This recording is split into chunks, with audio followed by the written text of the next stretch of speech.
I think you're going to get a lot out of this conversation with Doug Bopst. He is a 3-time author, a fitness instructor, a coach, a motivational speaker, and a guy who was addicted to opiates. He went to jail for it, and he learned a lot while he was there. And afterwards, he completely transformed his life. I think you're going to get a lot out of this. So here we go with Doug Bopst. Here, we want to show you what's possible in the world of sobriety. We introduce you to the various tools, programs, and resources available, because there are way more options than you may even realize. We want you to find the one that works for you. And we do it through people. People who share their pathway to recovery and will help you find your path to freedom. Because getting sober can feel hard enough. You don't have to do it alone. I'm Sarah Roberts. And I'm Roger DeVoe, and this is Sobriety Starts Here. Doug Bopst, I have wanted to talk to you for a long time. You and I have been connected for several months now, and here we are. We're doing it. We're talking to Doug Bopst about your online program, your coaching, and then we're going to go deep into your story. So welcome. Thanks for having me, Sarah. I really appreciate you having me. It's been a blessing, and over the last several months, you've inspired me. I love what you're doing with everything and helping. People encourage people to really use health and wellness as a critical tool for recovery. And I could totally align with that. Oh, well, I couldn't agree more. I'm inspired by you as well. And that was why I saw you're training Amy Dresner, a mutual friend of ours. Yes. And I think that's how we kind of became connected, is through her. So thank you, Amy. Yeah. But yeah, I'm a big fan of what you're doing. And I don't want to go into your story yet, because we'll leave that for a minute, because it's an amazing story. You are the author of 3 books. You're going to be publishing your 3rd book in March of 2019. You're a personal trainer. You're a coach. Tell us about your online coaching program and the work that you do with your clients and who it's for. So I started an online coaching program about 2 years ago called One Day Stronger, where I really help people restore hope, balance, and purpose in their lives. And it's a multi-pronged program that really focuses on personal development, spiritual development, and physical development, customized workouts, customized personal development exercises, goal setting, check-in calls. And I really wanted to develop a program that wasn't very traditional, because there's a lot of traditional programs out there. And I really wanted to create something that was unique, that really stuck by me, because what I created is a lot of this in my workbook is a lot of this exact same tools I personally used and use in my life, and they got me through recovery. And so it's called One Day Stronger, and it's a phenomenal program. I've had some success with it, and I really haven't honestly marketed it to the masses yet, because I've honestly, I own a training business here in Maryland, so I'm kind of busy with that. But I also kind of got drawn to doing this because I was through just referrals, through word of mouth, of people wanting me to coach people who weren't in Maryland. And so that's why I really created it. And I have a feeling once it gets going to the point where I actually put some money into marketing or actually really hustle to get it out there, it'll really expand and grow in the way that I'm hoping for it too. And I'm sure it will, only because of the fact that when we were talking before we hit record, when we decide to get sober, it's not just about cutting off that one thing that we're doing and then all of a sudden our life is going to be great. We think that maybe that's going to happen, and that is just not the truth. And recovery is so multifaceted. It means taking a look at all of these different areas of our life. So are the people that you coach, all of them in recovery, or do you coach all sorts of different people? Most of them have been in recovery, yes. There's a part of it that you don't have to be in recovery. I always tell people, I was like, I think anybody could go through really working on themselves for a period of time in a very deep way.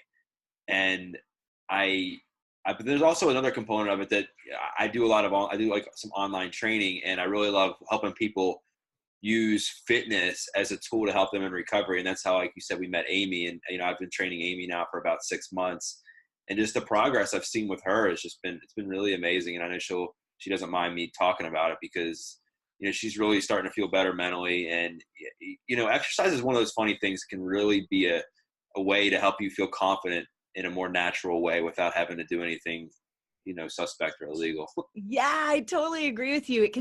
I mean, when we talk about, exercise being such an amazing antidepressant, it really is. And of course, we're not talking about replacing medication. People that need medication, we understand that's fair enough. But when we can all really leverage the chemicals that our brains want to make naturally through using exercise, it's huge. So tell me, how do you train people remotely, online, if you're doing personal training?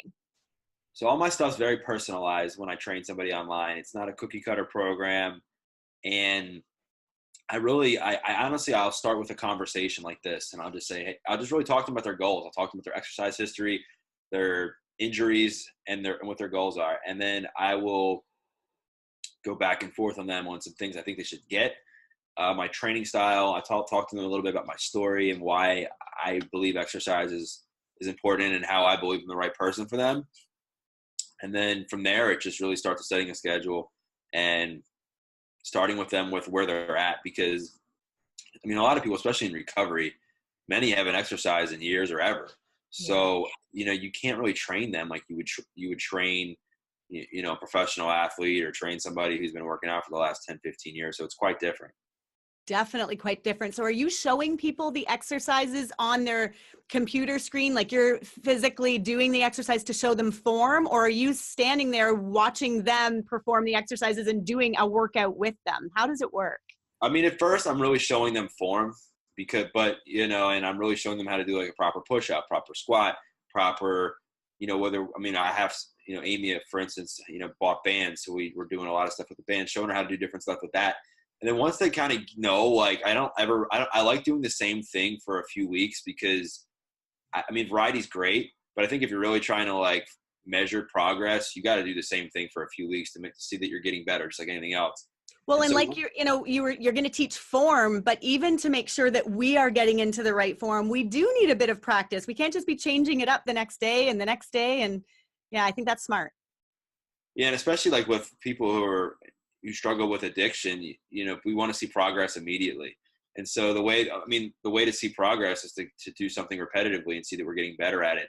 And then once we get that down, I'm more just sitting here focusing on their form, making sure, and they more of their exercise, like lingo, if you will, gets a bit better, and they understand, what a squat is, how to move their leg back to get a proper lunge or whatever the case may be. And I'm able to really start coaching them, like from, trainer to client, not just, working with them through some of the exercises. Fantastic. Well, I love the sounds of your program. Where do people find more and how can they sign up?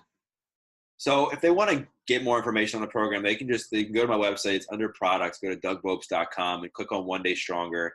And then from there, there's a link to contact. You just contact me directly, send me a message on social media, and we kind of talk and we just say, okay, is the program where it's more coaching from, personal development, spiritual development, and goal setting the right fit for you along with the workouts, or is it just the workouts? Because I integrate it when I'm coaching Amy, where I'm motivating her, I'm encouraging her, we're setting goals, we're talking about where she wants to be. So, you do get a little bit of both with each one. And, I'd be glad to entertain any questions anybody has about it. Fantastic. Well, thank you for that. So we're going to put the links below as well for anyone watching that wants to connect with Doug. So we'll get that set up. But in the meantime, here we go, Doug. I want you to take us back. You can go back as far as you want to in your childhood, because fitness was not always your favorite thing to do by a long shot. And I want to hear the story leading up to, up to and through all of the addiction. I want to hear about your rock bottom. And then that's going to bring us full circle to how you became the Doug Bopst that we see here today. So whenever you're ready, you go for it. So growing up, my parents got divorced when I was 5, and I didn't take it well at all. It was kind of it was a rough divorce, if you will.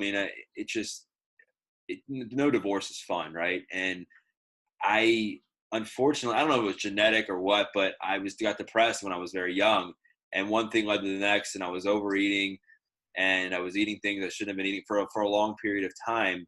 Can I ask, did your parents know that you were depressed? Was this something that was diagnosed, or just looking back, you say, you were? Looking back, I know I was diagnosed. I don't remember how old I was. I was young when I got diagnosed with having some depression,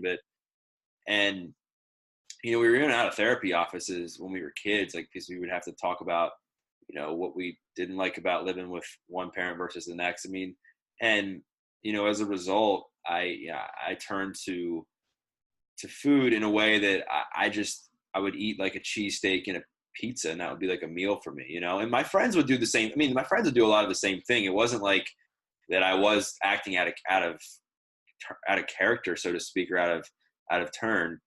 It just, my genetics just were terrible, and I was the fat kid, right? And I started gaining weight when I was like 10 years old, and that led to more depression, and one thing led to the next, and I was smoking weed by the time I was 14, and it was just a really, really dark place, because I felt like this monkey come off my back when I started smoking pot. Yeah. And I just from there started selling it to support my habit, and all my friends and I did throughout high school was smoke pot. So when I graduated from high school, I started experimenting with cocaine, and I loved cocaine because of course I struggle with depression. It made me feel really good about myself, right? Yeah. And yeah, and I felt great about myself. The problem was I was selling like massive amounts of pot when I graduated high school at this point, and I had a really bad anxiety because I was this kid who I thought I was smart. I wanted to be like an astronaut when I was a kid. I fell short a little bit, I guess. But and here I was selling all these drugs. I was depressed. I was like, half the time I just didn't know if I was meant to exist anymore.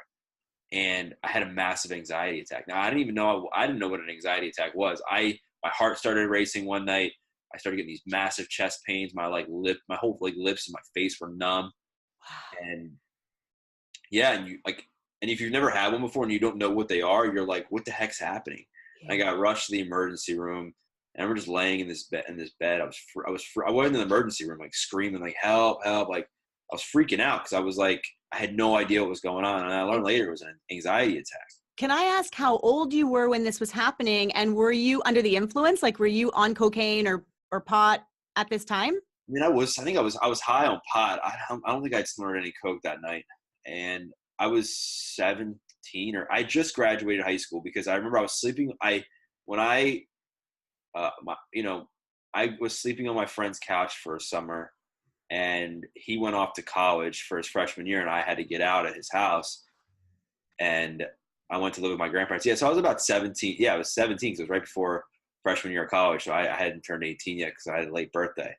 And I thought my life was like completely over for the first time. And I was like, how can I smoke weed now? What am I going to do? Who am I going to hang out with?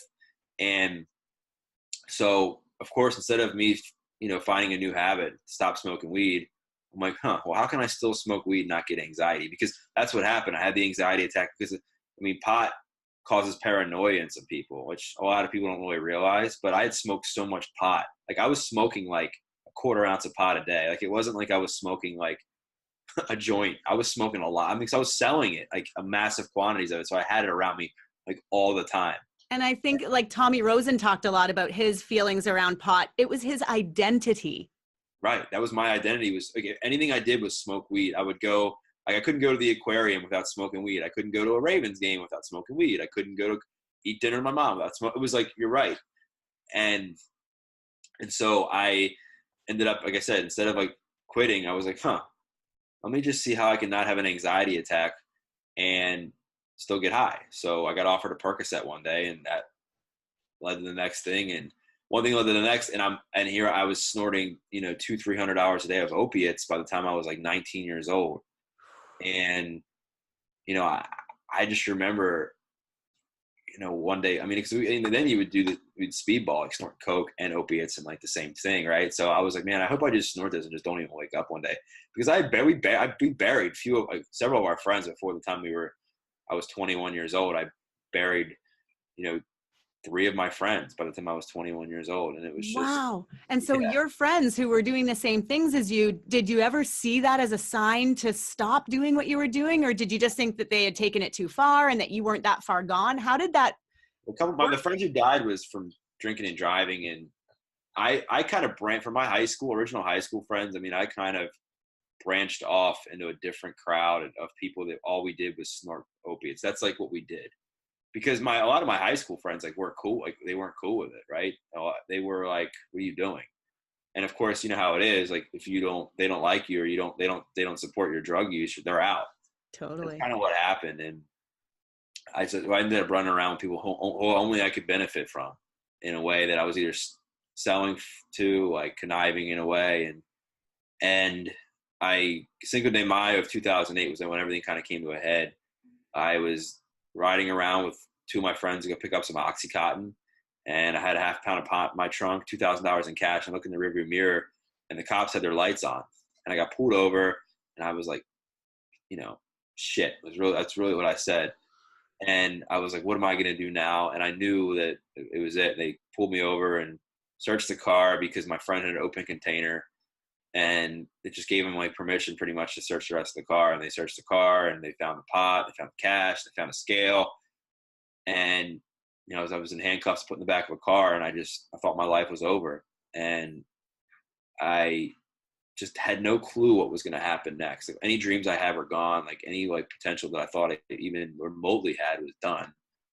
And I went to court in September. So about 4 months later, September 30th, 2008. And I got convicted of the felony drug charge. I got charged with intent to distribute marijuana, which is a felony. I got convicted of that, but the judge gave me a deal. He said, I'll convict you of that, but I'll make you a deal. If you complete everything without messing up, he'll take the felony off my record at the end of my sentence. So he sentenced me to 5 years, suspended everything but 90 days. So I do 90 days in jail, 5 years of probation, 200 hours community service, all kinds of fines and drug classes. But again, if I completed all that, he would have taken the felony off my record. And at that point, I was standing in court. I was 20 years old. I didn't think I was going to make it to see 25. And I was high in court. I was getting high when I got out. And a few weeks later, I reported to jail, and I was crying. I was horribly like scared of what was going to happen. Yeah.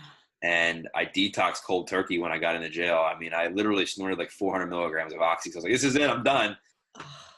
And I had a legitimate prescription for Suboxone that I thought I could take with me into jail to help me with the withdrawal symptoms. But of course, I obviously wasn't thinking or planning ahead because it's a narcotic. And I detoxed cold turkey. And it was 3 weeks of hell. And my cellmate was like, you're going to start working out with me. And I was like, dude, I don't work out. And I remember I get down to a push-up, couldn't do a push-up, I could barely walk. I could have been a model for Pillsbury at that time. Like, and it's just like, that was like the moment I was like, you know what have I done to myself? Here I am. I can't even do a push-up. Couldn't even do it with my knees. And he trained me every day when I was in there. And, I ended up getting some confidence in myself. I just saw the power of exercise, the power of like really like setting a goal and achieving it and what it can do for your mind and body. And that day changed me when I started working out. And I left jail. I was crying because I was like, I felt, I was like, what am I going to do without my cellmate? And he wrote me up a workout plan, which I still have framed with me. That's in my place today. So I never forget where I came from. And I got out, stayed on a plan, hired a trainer, and lost 50 pounds. And then got to a place where I wanted to help other people use fitness to change their lives. And that's when I became a trainer back in 2011. And, I've been doing it ever since. And I love my job. I love what I do. I mean, I've been blessed to, be on TV, receive a bunch of accolades and a lot of press, but it really doesn't define me. It just, that's all cool. But what really makes my soul sing is watching the power of fitness impact somebody else. That is an unbelievable story. I'm so curious because I have a talk show, and we were just talking, I'm about to do on Sunday night, the one on inner purpose. And you had mentioned that when you were a kid, you wanted to be an astronaut. And when we talk about inner purpose, it's not about the job that we do. It's about what's inside of us, a unique gift or skill or talent or ability or something that needs to come up and through us. No matter what job we take in the world, we want that to come through. So I wonder what the link is between wanting to be an astronaut, if there is one, and then what you're doing now with helping people to achieve, their level of success and to get them from where they were to where they want to go. I just think it's pretty cool that this is what happened, something that was so shitty, something that was so hard, going to jail. I mean, oh my God, that must have been so impossibly hard. but yet through it all, there was something so beautiful that came from it. It's pretty incredible. Yes, Sarah. I don't know if there's any correlation or not, but I mean, I guess what anything I could think of is like, you really help put people into orbit through recovery. Like when they're on a fitness journey, they go up, and sometimes we set bigger goals and we fall short, and sometimes we land perfect. I mean, and I don't know if it's just like helping people get off the ground, right? I mean, as an astronaut, you help you get off the ground, and you go to like take people to places where they thought they never could go, and that's like what I try to do with fitness. Is I really try to get them to achieve things they never thought they could achieve. And like somebody like Amy, I mean, I use her as an example because she was at a place where she just hadn't worked out. She was not feeling great, and I know she made a post the other night, which was talking. I was training her, and she literally was telling me about her scars from when she was cutting herself in treatment. Yes. And I said to her, I said, your scars will remind you of where you were, and the pain and the strength that came from that. Yeah. And that I think that you just think about how far. I always tell people, think about how far you've come, not how far you have to go. And aim, it's repetitive to people who know me, but I'm always like, what can you do to make sure that you're better off today than you were yesterday? And that's kind of what I do with all my clients, whether they're online or offline. And that's just my mentality with everything. It's such a great mentality, because I think we can all get caught up in, we're here and we want to go all the way to here, and it feels really daunting, just like sobriety, right? Like we want to not drink anymore because we know it's messing with our whole life, but to think about a whole life without alcohol is just so daunting. So I think it's a great way to do it. What can you do today to be better than you were yesterday, to just get a little bit farther ahead? What can you do? Just one thing that you can do. Keeps it really manageable for people. I think that's smart. Yeah, absolutely. I mean, it's just really like the mind, body, spirit connection. I mean, I always tell people, it's not the push-ups and sit-ups that did it for me. It's not like what I did as far as like what I did for exercise-wise, it changed. It was how it made me feel. And it was the correlation, the dedication, perseverance, believing in myself that correlates in everything else in life. And my cellmate gave me one of the best pieces of advice I will never forget. And it's not going to resonate with everybody, because not everybody was in jail. Not everybody really appreciates the tough love, and I get that. I respect that. But when I got in there, I was rough, and I was bitching and moaning. I was complaining. He said to me, you can either be a man or you can be a bitch.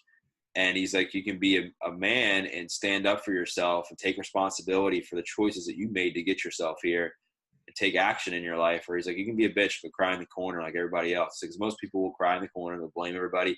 That's really stuck with me, and it's really taught me to take ownership of my life, take responsibility. And again, that doesn't resonate with everybody, and I don't expect it to, but it did with me, because where I came from, you didn't want to be called a bitch. And that, no matter if you're a man or a woman, I mean, it doesn't really matter. But I just knew that it was something I needed to hear. Like, you need to take responsibility. You need to stop blaming this, stop blaming that, and just take control of your life. And you have a choice every day. And I think too many people, they blame certain people or they blame certain things, and they're, instead of like really looking at themselves and be like, all right, well, what can you do? And that's what the steps I try to get people to take with their exercise. I'm like, all right, like medication might be great. And I'm not saying people don't need medication, because there's obviously a lot of people that do, and they should take it. But what can you do yourself to improve your mood? What can you do yourself to improve your recovery? What can you do yourself to improve the way you feel about yourself? And for me, I know exercise, nutrition, hanging out with the right people, staying spiritually grounded, and whatever that looks like for you, are some great ways to start. That's a perfect recipe right there. Yeah. That is an amazing recipe to get started. And that did resonate with me, because what I heard from what you were saying, not, going underneath the words a little bit of what your cellmate said, it is enough with being a victim. Right. The ego loves to be a victim. Yeah. And when we can finally just say, fuck that, I need to take responsibility for my life, for all of my bad choices, all of my good choices, all of the shit that's happened to me, all of the good thing all the good things that have happened to me. Like, when we can take responsibility for everything that we have created in our life, not to say that there aren't some, you had no control over your parents getting divorced when you were 5 years old. Like that was shit that happened in your life that you couldn't have controlled. And it, it's kind of unfair, right? You're just a kid, and you're kind of thrown around from parent to parent, and they might not have necessarily dealt with the divorce in the way that's a more evolved approach that we're seeing a lot of people doing today. And maybe they did, but the point is just that we really can take responsibility for our lives, and that is empowering. It's not, oh, well, so now I've got to take, this is all my situation. It's like, that is empowering. That is how we can absolutely grow and evolve and change and become the best version of ourselves.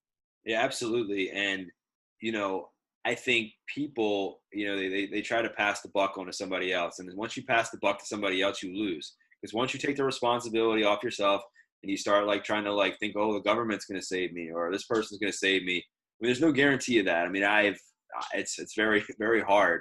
And so just doing what you can do, to really make it is a huge step. And, I had to take responsibility. I look myself in the mirror and say, I could have dealt with I made those choices. I could have, exercised and done all the stuff I know now that's really important back then instead of doing drugs.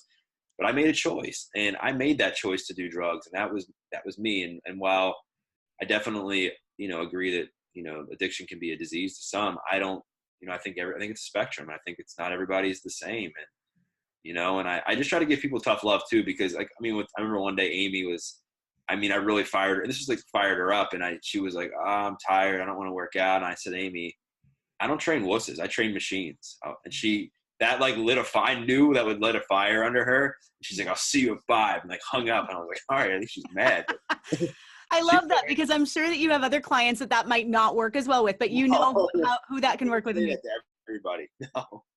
I don't know. Most of my clients know I have a sense of humor and I'll say stuff and, that's the thing now. I'm very thankful that all my clients, like they know my personality. I can joke around with them. I can talk about pretty much whatever I want with them without like, worried about either being judged or them, You're building relationships. You're creating friendships and relationships and really mutually beneficial relationships. You get something out of watching people, take off the ground and go places that they've never gone before. And the client gets to just honestly see what they're capable of. That's what's so beautiful about the coach-client situation. It's like we can't do the work for our clients and students, but at the same time, we can really inspire them to do the work. And then they doing the work feel so empowered from it all. It's just, I love it. I coach too, and it's just such a rewarding career. I'm wondering, you mentioned about not everybody's on medication, and you were saying that you had a panic attack because of an anxiety, you had anxiety. And so I'm wondering, do you now take any medication for depression or anxiety? I take a very small amount of medication for anxiety. It's nothing, it's like a SSRI or something. Eventually my plan is to get off of it. With me writing this book and I got so many other irons in the fire, it's working now for my anxiety is a lot better. So I'm like, if something's working, you don't fix it. Right. Well, and that's it. And I think that there is so much stigma around not taking medication because it seems like so many people are saying everyone's over medicated. And I would say that I think that we are over medicating, but at the same time, we use it as a tool. If it's something that's working and that it's helping, don't, if you're watching right now and you're taking medication for depression or anxiety, like if it's been diagnosed by a doctor and you are really feeling better with your medication, like this, there's never any judgment or stigma, and don't succumb to that, because I think a lot of people are worried about the medication that they're on and really wanting to get off of it instead of understanding that it's doing its job. And then at the same time, you can really create lifestyle factor. You can create a lifestyle around yourself that really supports your mental health. And, maybe you can wean off your medication, but, enough with the stigma around everything. I just find that we're getting really crazy with it all. Yeah. And, I've been eating healthy. I've been working out, and I was off medication for, gosh, I want to say 5-6 years, nothing. And I was feeling great. And then all of a sudden, or life happened and anxiety started creeping in. And whereas before I would just when I was using drugs, I would just go out and use drugs, not even worry about it. But this time I was like responsible, and I called my doctor and I just said, hey, this is what's going on. And, so it's more responsibly with me this time, than before, where I was just like self-medicating. And now it's like, if you have diabetes, you're going to take medicine to control your blood sugar, right? You're going to take insulin. So that's the way that's just the way I think of it. And, yeah. There's a lot of people that take stuff for anxiety and depression you wouldn't even know. I trust me, because there's a lot of people that have opened up to me about it. And I'm like, I never would have thought, but because of the stigma around it, people aren't as open about it. Totally. I'm not saying that you should be like, bragging on Facebook every day about your medications you take, because that's not, I don't think that's very productive either. But, just being open enough and honest that if somebody asks you, or, not telling all the time that your life's perfect, because life's not perfect. Yes. I still struggle with stuff. Like, I still have a lot of the same problems I had when I was 10, 11, 12 years old, but I handle them in a much different way, which I think is important. I'm curious if you want to share, how is your relationship with your parents? I mean, my relationship with my mom is actually, it's really, really good right now. It's probably the best it's ever been. My relationship with my dad, it's kind of, I mean, we always butted heads growing up. I mean, kind of, he didn't try, I mean, he didn't treat us the best growing up, and he was, abusive, and he never really, like, he's never really come to his senses to really understand, like, what that did to us. And I don't want, I just was looking for him for an apology. I'm not mad at him. I mean, we've talked, we have a relationship, but there's nothing there between me and him anymore. And it's unfortunate. And I mean, if he were to call me and say he needed something, I'd be there, but you know, he still lies, and he still like has, I mean, to me, I just can't, just as he doesn't fit in the area of people I want to surround myself with. Mm-hmm. Yeah, fair enough. And what I think is really powerful about that admission is that that's okay. We Yeah. don't have to have relationships with our parents if those relationships are unhealthy, and if they're potentially going to damage, the progress that we're making in our lives. Like, I think so many of us are thinking, I have to have this great relationship. I have to figure out how to have these great relationships. I just had a conversation over coffee with a friend today who is struggling with her relationship with her mother. And it's like, we don't have to do that. We can create boundaries. We can make decisions about how we are going to allow our energy to be spent. And it doesn't always have to mean developing and working on and trying to have this father-son, mother-daughter relationship, right? Yeah, and I think there's also, there's two sides. There's a fine line also. I mean, I definitely 100% agree with you that people just pushing their parents away because they're trying to help them and their life's not going so well, and just being like, you know what, I don't need you and I'm going to do it myself. I think there's a fine line where you don't want to go over that line either, right? But yeah, you're exactly right. If you're working on yourself, you're doing the right things, and your parents just don't support that journey, or they don't want to, help you go along with that, then yeah, I mean, my second book I wrote was called Faith, Family, Fitness, and family to me isn't necessarily blood. It's ideally, obviously, ideally you want your traditional, blood family, but it's the people who challenge you to be the best version of you, unconditionally. They support you, they love you, they encourage you with no strings attached, and that's what I believe family is. Oh, I believe that so much about that's what family is. And they also say, we are the sum of the 5 people that we hang around. So we got to make sure that those people are people that we agree with their values and are trying to lift us up, and we want to lift them up, and we feel good around those people. I think that's so key as well. We got to be very protective of our relationships and of our own energy and of our own selves. We have to be very protective of that. Absolutely. I want to know, so you've mentioned lots of tools that you use. You use fitness, you use nutrition, spirituality. I want to dig in a little bit about your spiritual practice, and then any other tools that you use in your own recovery. So I didn't have any spirituality at all until about 4 years ago. I didn't believe in God. I didn't believe in anything. I was just like, if God, I was taught growing up, I was under the impression, if you're good, you go to heaven. If you're bad, you go to hell. And I was like, well, I'm on the highway to hell, so I might as well just keep on that highway because there's no saving me, right? Even when I got into recovery. And I also was like, I was, bullied in school. I was picked on a lot. I saw the way everything went with my family, and I was addicted to drugs and all this like victim stuff, right? That I was like, why did this happen to me? Why me? And now it's different. Now it's like, I'm like, why not me? Like, how can I, what do you want to bring at me next? And I think, I mean, because of that, it's because, I have a relationship with God. I mean, I'm a Christian. I don't jam it down people's throats, but I'm very open that I am a Christian. And what happened was, I started training one of my clients who was a local pastor, a local non-denominational church. So he wasn't like religious. I didn't know what non-denominational. I mean, I remember going to church for the first time. There's like a band playing. I was like, what is this? It's like a rock concert, right? And so he was like, you got to come. We'll go to Chipotle after. And I'm like, man, I was like, I'm going to hell for putting you through this workout. I was like, there's no way I belong in church. And then finally, like, I was very, very, very lean. I knew I was a decent looking person. And aesthetically, I was like very, very, very like muscular. And, I thought that was what would make me happy in life, was looking like a certain way. And like, I was going to on the path to trying to become a model for Abercrombie and Fitch, competing in men's physique competitions, all this stuff. And what happened was, I was making really good money and I had all this, and I thought I was happy, and I hit a bottom. where I realized that wasn't everything, right? And it was part of it, but not everything. And I just realized there was something missing in my life. It was purpose. It was, I still hadn't gotten over my mom and everything. 'Cause my mom and I had a really torn relationship when I was younger. And I remember going to my client. And I was like, hey, man, I think I'm ready to like talk about this Jesus thing.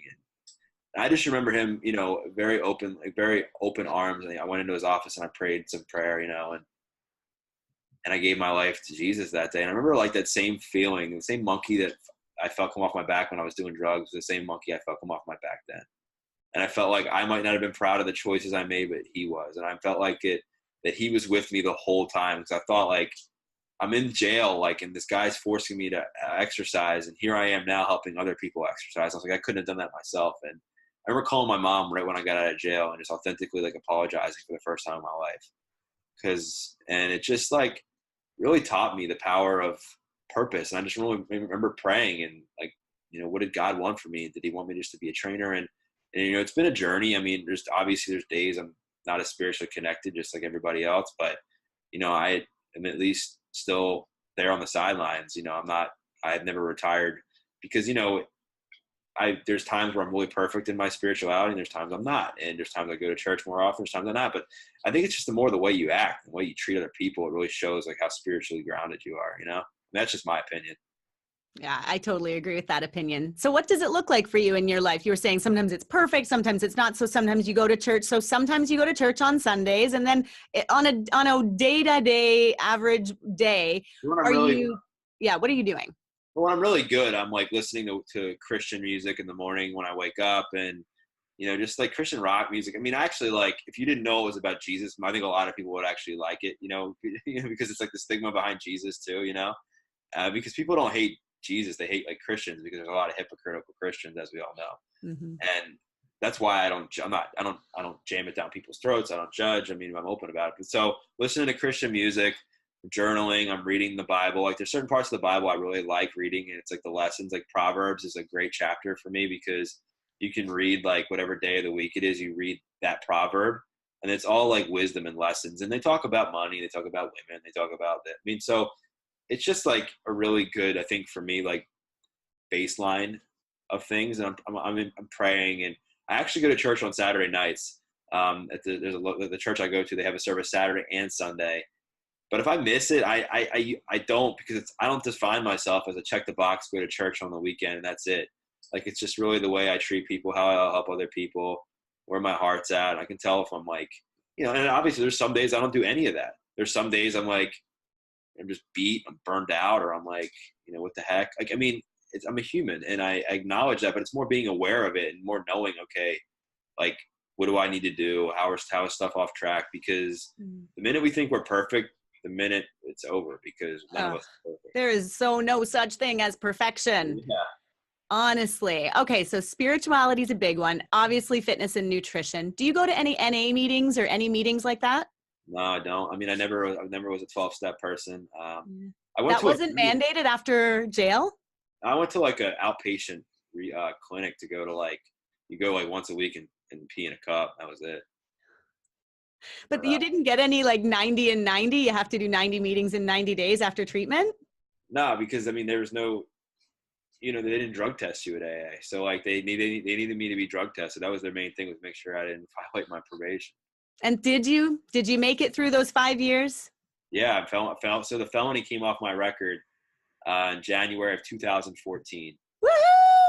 I wrote my first book, From Felony to Fitness to Free. And honestly, I started believing in God then, because that day I was on the front page of the health and fitness section of the local newspaper. That day it came off. And my roommate now ironically, she's 70. She'll be 70 this year, and I'm 31. And we get along. I needed somebody to live with that pays the bills, and we live together. I mean, she's for like, I guess it's been like 6 or 7 years, but we just get along really well. I mean, she lets me do my thing, she does her thing, and right now it works because I'm not married. I'm not like engaged or anything, so like I can still kind of go around and do my own thing. And but the ironic thing is, her son is a criminal defense lawyer in the county where I got arrested. So when my felony needed to come off my record, he represented me to make sure that I didn't get screwed or anything. Crazy, huh? That's so awesome. What a great story. And I just even love, I wish that you guys had like a web show or a TV show that we could see the Oh. two of you live your lives. I That's think a so better cool. TV show would be watching me and Amy train. Watching me train Amy because we just banter and cuss at each other the whole time, and she I makes can, noises, and like I'm always making fun of her, and like I mean, in a good, we get stuff done, but it's just like we just laugh at each other. to be a fly on the wall watching you train Amy Dresner would be a riot, I'm sure. Yeah, and the reason I really resonate with Amy is because we're both kind of she's raw. I mean, she's raw. You know, you get what you get with her, and there's no like PC or anything. I mean, I mean, I'm not. I have nothing against people who are PC, but I just didn't. It's not my thing. Like I respect people who do that. Like, I mean, we just call each other whatever, and it's just the way it is. And we can tell we can be ourselves, and we can tell jokes to each other, and not worrying about each other getting offended. So it's just kind of like the people I like being around.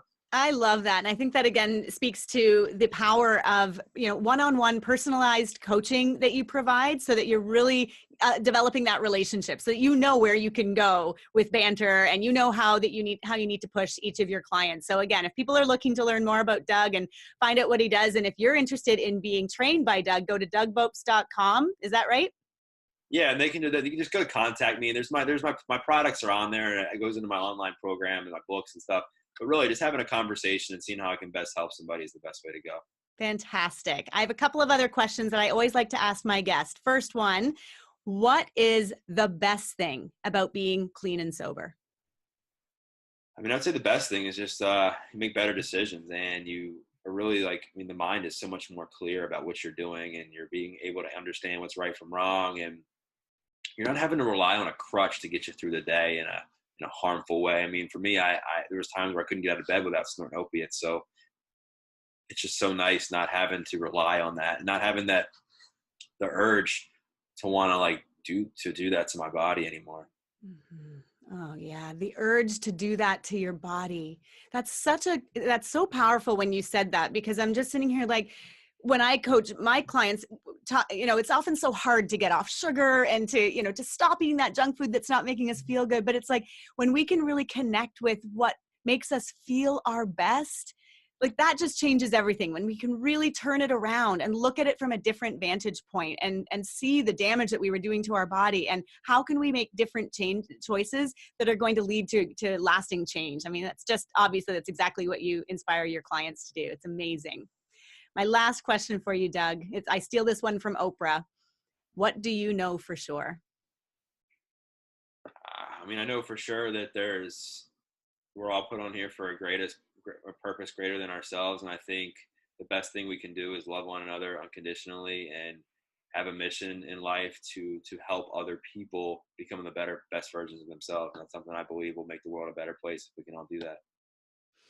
That is beautiful. We're going to leave it there. Thank you so much, Doug, for being with me today. You are an inspiration. I can't wait till your third book comes out in March of 2019. And in the meantime, again, folks, you can hit below. There are some links down below so you can learn more about Doug and check him out there. Thank you again, Doug. This was awesome.